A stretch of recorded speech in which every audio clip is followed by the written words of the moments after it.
reading from the Gospel according to Matthew. Now when Jesus came into the district of Caesarea Philippi and asked his disciples, "Who do people say that the Son of Man is?"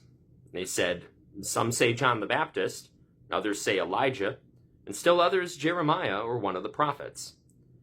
And he said to them, "But who do you say that I am?" And Simon Peter answered, "You are the Messiah, the Son of the living God." And Jesus answered him, "Blessed are you, Simon, son of Jonah, for flesh and blood has not revealed this to you, but my Father in heaven.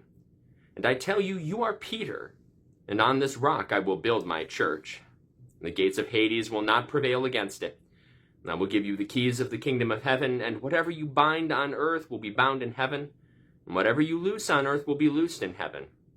And then he sternly ordered the disciples not to tell anyone that he was the Messiah. From that time on, Jesus began to show his disciples that he must go to Jerusalem and undergo great suffering at the hands of the elders and the chief priests and scribes, and to be killed, and on the third day be raised. And Peter took him aside and began to rebuke him, saying, "God forbid it, Lord, this must never happen to you." But he turned to Peter and said, "Get behind me, Satan. You are a stumbling block to me, for you are setting your mind not on divine things, but on human things." The word of the Lord. I love this story about Jesus and Peter's interactions. Partly for many reasons. I love the whole play on words. I love the whole idea of Simon being named Peter, Petros, meaning the rock. Literally, it's a Jesus play on words here. I'm going to name you the rock because you are the rock on which I will build my church.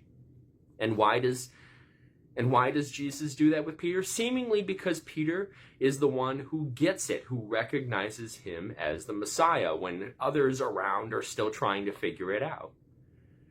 But if he's so happy with Peter having figured out he's the Messiah, then why does he tell everybody, "But don't tell anyone, keep it a secret"?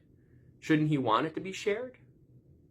And if Peter is so great, why does, not mere moments after Peter being told he's so great that he'll be the rock upon which this church will be built, then he immediately gets onto Jesus' bad side, and Jesus is now calling him a different kind of a rock, a stumbling block, upon which people will trip over.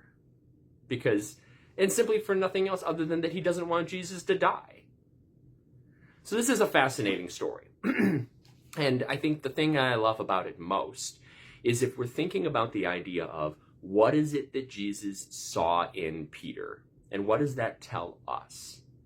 I think it's important to understand what Jesus saw in Peter is not necessarily anybody of any superhuman ability. He wasn't that special. He was a fisherman. Peter, by all accounts, doesn't seem like he was brilliant. He does all sorts of things that are questionable throughout the Gospels. It's certainly never because he gets it always right. So what did Jesus see in Peter? Well, I think what Jesus saw in Peter is somebody who was striving to understand God's will. What brought his attention to Peter particularly and said, "You're the rock on which I will build my church," was not that Peter was better than anybody else, but that he was striving to discern God's will.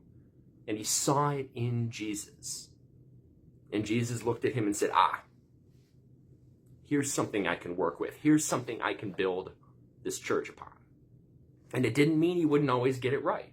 And in the church, we don't always get it right. There have been plenty of times in which we have built up, and there have been plenty of times in which we have been stumbling blocks or stumbling rocks for people.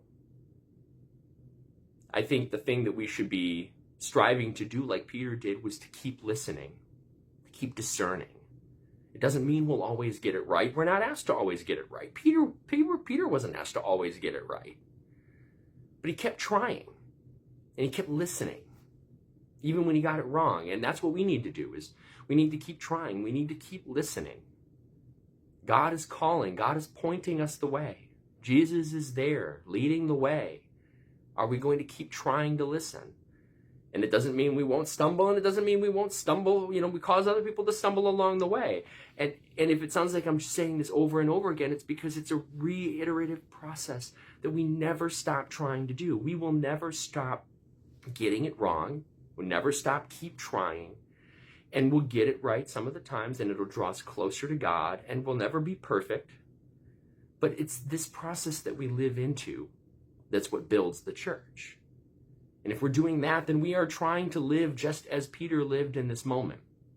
And while Jesus had to shake his head at Peter sometimes and be like, Peter, I don't know what I'm going to do with you. At the end of the day, it is through people like Peter, and hopefully people like us, that the church is built and draws people closer to God. Amen.